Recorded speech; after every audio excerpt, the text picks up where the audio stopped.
여러분 안녕하십니까? 6월 26일 화요일 뉴스투데이 강원입니다. 작은 소피 참 진드기에 의해 발생하는 야생 진드기 감염병으로 도내에서 올해 들어 벌써 2명이 숨졌습니다. 현재 도내 발생 환자가 전국에서 가장 많아서 야외 활동 시 각별한 주의가 필요합니다. 이재규 기자가 취재했습니다. 야생 진드기에 물려 입원했던 70대 남성이 이번 일주일 만인 지난 5일 숨졌습니다. 원주에 사는 70대 여성도 고열과 구토 증상을 보이다 지난 18일 숨졌습니다. 원인은 야생 진드기가 옮기는 중증 혈소판 감소증후군 SFTS 감염이었습니다. 저희가 검사를 한 결과 SFTS 바이러스 양성이 나왔습니다. 그래서 SFTS 바이러스에 감염돼서 사망이 되었으므로 확인되었습니다. 올 들어 도내에서 이 병에 걸린 환자 9명 중 2명이 이미 목숨을 잃은 겁니다. 전국 10개 시도에서 55명이 중증 혈소판 감소증후군 SFTS에 감염됐는데 현재 도내 발생 환자가 전국에서 가장 많습니다. 이 병을 옮기는 작은 소피 참 진드기는 2에서 3mm의 크기의 곤충으로 풀숲이나 덤불에 사는데 사망자의 대부분이 노년층입니다. 3년 동안 저희 도내에 11번의 사망자분이 발생하였는데 그 중에서 70대 이상의 분이 약 70% 이상을 차지하는 것으로 나타났습니다. 최근 기후변화로 도내 발생 환자가 해마다 증가하는 추세입니다. 예방을 위해서는 풀숲에 갈 때 긴 소매, 긴 바지를 입고 야외 활동 2주 안에 고열과 설사 증상이 있을 경우에는 즉시 전문의의 진료를 받는 것이 좋습니다. 보건당국은 아직까지 이 병에 대한 예방 백신이 없기 때문에 최선의 예방책은 진드기에 물리지 않는 것이라는 점을 다시 한번 강조했습니다. MBC 뉴스 이재규입니다. 옛 주한미군 기지인 원주 캠프롱 반환이 좀처럼 진척을 보이지 못하고 있습니다. 원주시는 이미 부지 매입비를 모두 냈지만 미군은 다른 기지와 함께 반환하겠다는 원칙을 내세우며 장기화 우려가 커지고 있습니다. 보도에 조성식 기자입니다. 원주에 위치한 주한미군 공여지.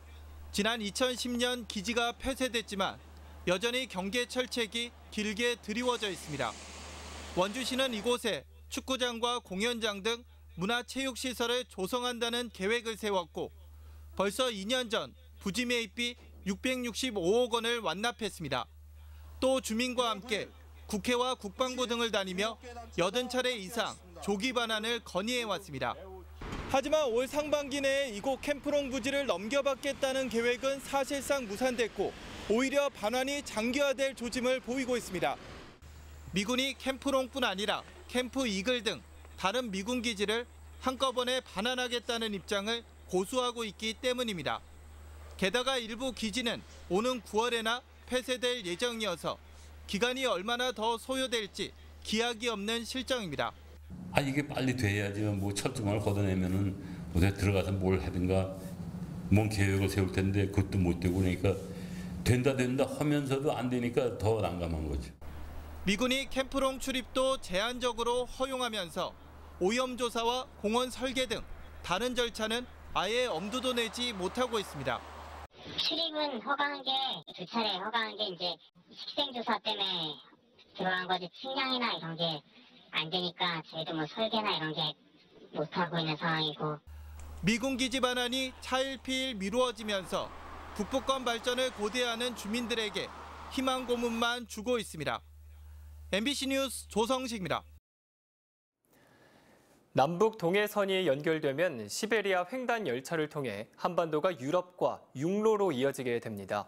동해 북부선 복원과 북측 철도 현대화 사업 등이 과제로 떠올랐습니다. 배연환 기자가 보도합니다.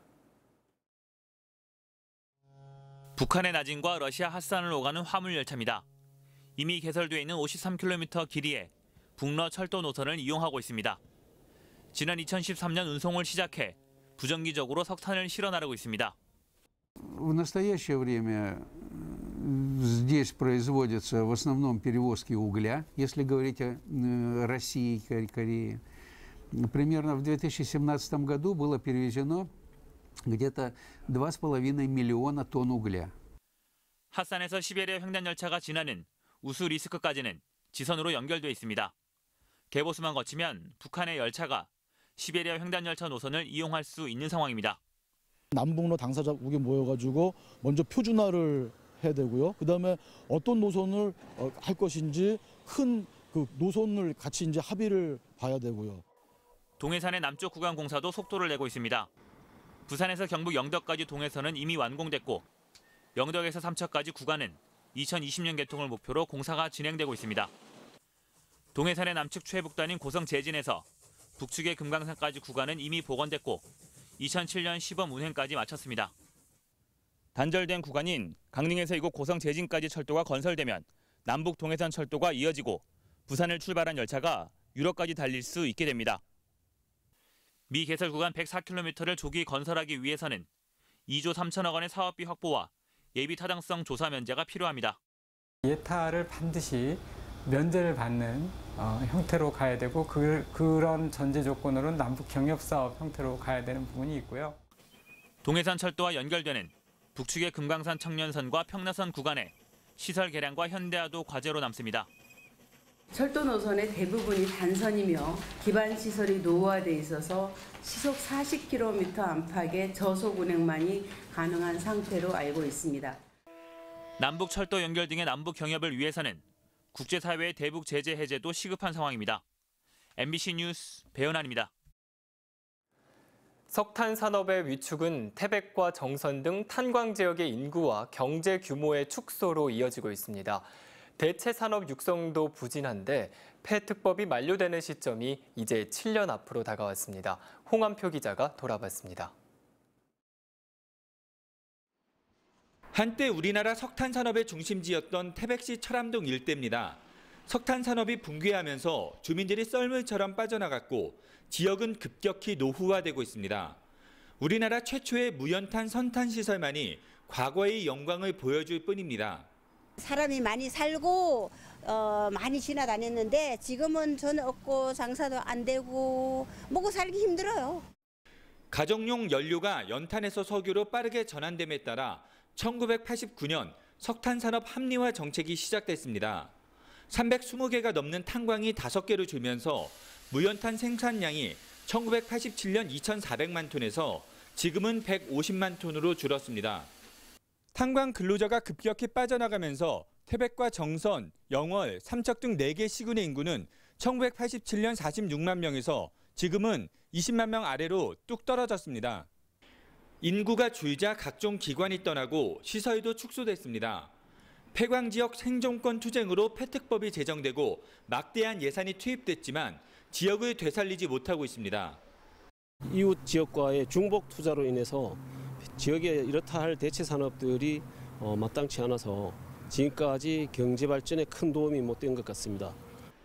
다른 지역에서 내국인 출입이 가능한 오픈 카지노 확대를 요구하고 있고 폐특법 시효 만료가 7년 앞으로 다가왔습니다.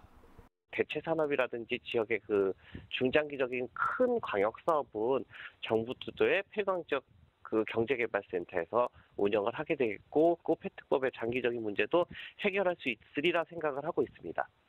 결국 폐특법 30년이 끝나기 전에 자생력을 갖출 수 있느냐가 숙제로 남았습니다. MBC 뉴스 홍한표입니다. 올해 1분기 강원도 내 건설공사 계약액이 지난해 같은 기간보다 증가한 것으로 나타났습니다. 국토교통부에 따르면 올해 1분기 현장 소재지 기준 강원도 내 건설공사 계약액은 모두 7조 5천억 원으로 지난해 1분기 1조 8천억 원보다 3배 넘게 증가했습니다. 또 본사 소재지 기준 도내 건설공사 계약액은 1조 2천억 원으로 지난해 1분기 8천억 원보다 절반가량 증가했습니다.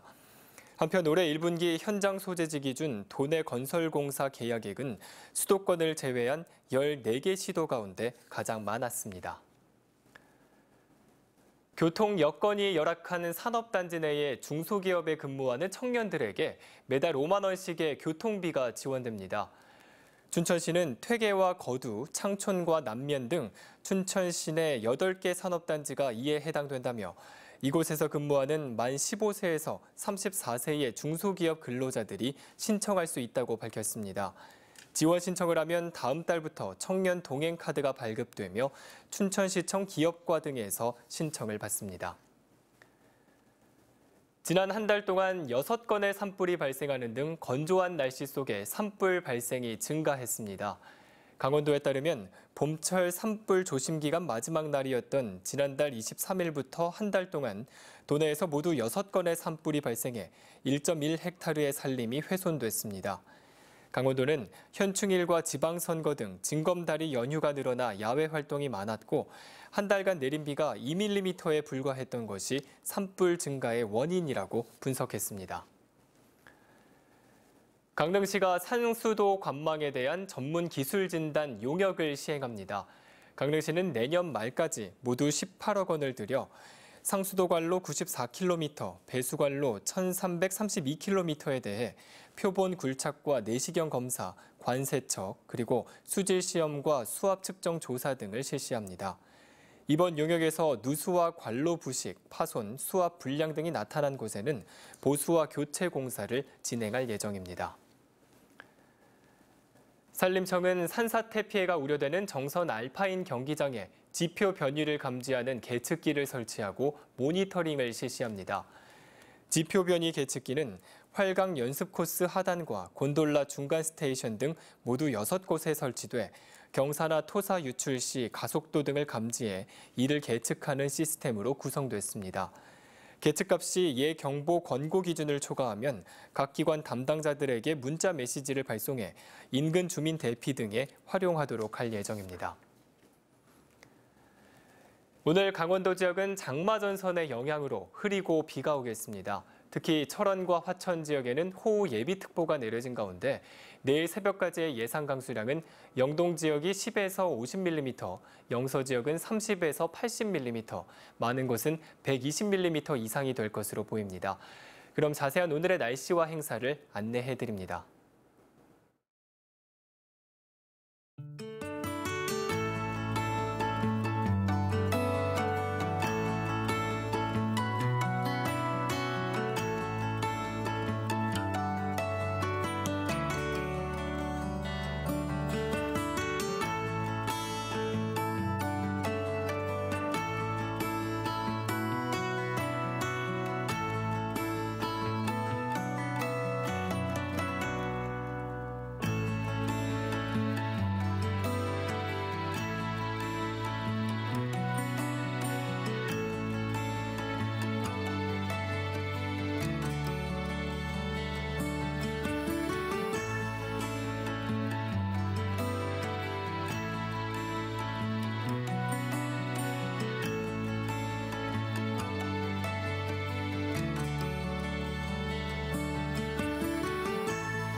영월군이 교육부와 국가평생교육진흥원이 주관하는 평생교육 활성화 지원사업 공모에 선정돼 특성화 사업이 추진됩니다.